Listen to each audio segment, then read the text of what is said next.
Well, Gary Neville was a decent right-back, but he is an absolutely terrible left-winger and, frankly, comes across like a bit of a wazzock. There is a special type of narcissism reserved for Gary Neville, who treated us all to a party political broadcast during a World Cup final like some kind of weirdo. I think that he thinks he's doing the Lord's work, but actually it just sounds a bit thick.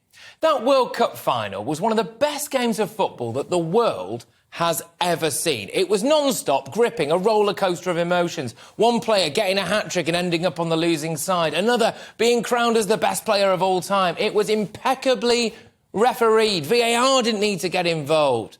Of all the times that Neville could have piped up with his party political broadcast, that was probably the most pointless and irrelevant. There's a touch of the Prince Harry's about old Gary, isn't there? I think he genuinely feels as though he's tapped into a higher echelon of intellect, and his duty on this planet is to pass that wisdom down onto mere mortals watching a World Cup final with a Fray Bentos pie and a can of special brew. But like Prince Harry, he appears to be totally unaware of his own hypocrisy. Gary Neville is worth millions. He has a huge profile in the footballing world, and he could have easily sat out the World Cup if he wanted to, if he had any moral compass at all. Yet instead he took a bag full of cash from a murderous, despotic, gay-hating, woman-hating, slave labour-loving regime in the shape of Qatar.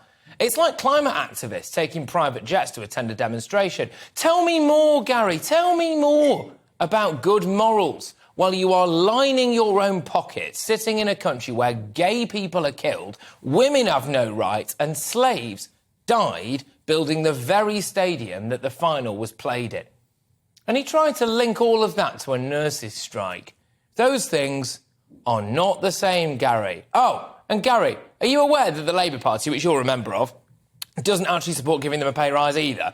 I think nurses should be paid more. Let me just say that again, in case Gary clips this up and puts it out. I do think nurses should be paid more, but I just don't think that the man who is taking millions from a murderous Sharia law-infused government should be the one to tell me that. I wouldn't mind. But if Gary Neville is as good at politics as he is at football management, then the Tory candidate who stands against him hasn't got anything to worry about.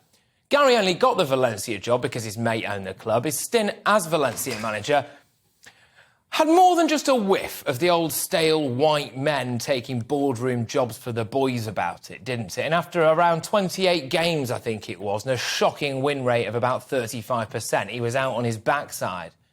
When he was England coach, we got booted out of the Euros after we lost to Iceland. Look, in case you missed it, OK, here's what Gary actually said.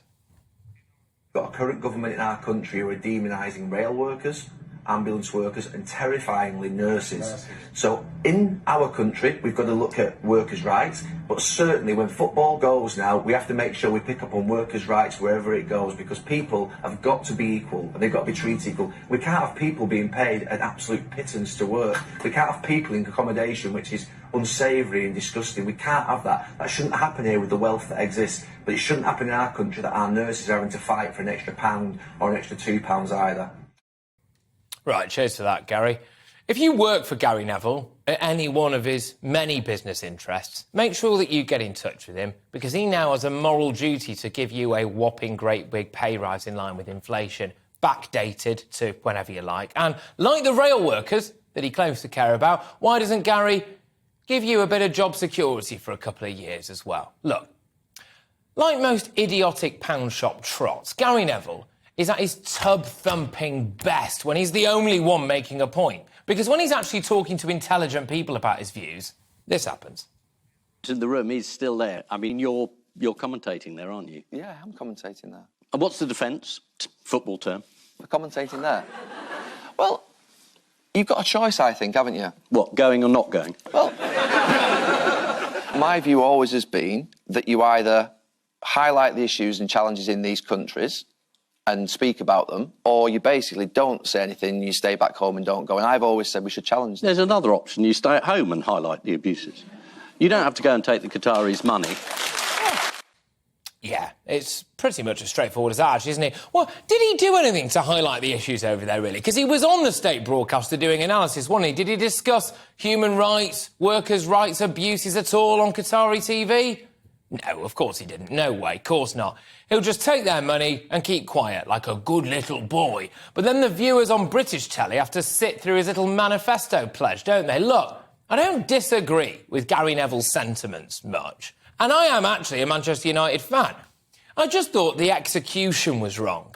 Having said that, he can get execution lessons from his new best mates, the multi-billionaire Qataris, who actually would definitely have killed him for his political views if he lived in their country.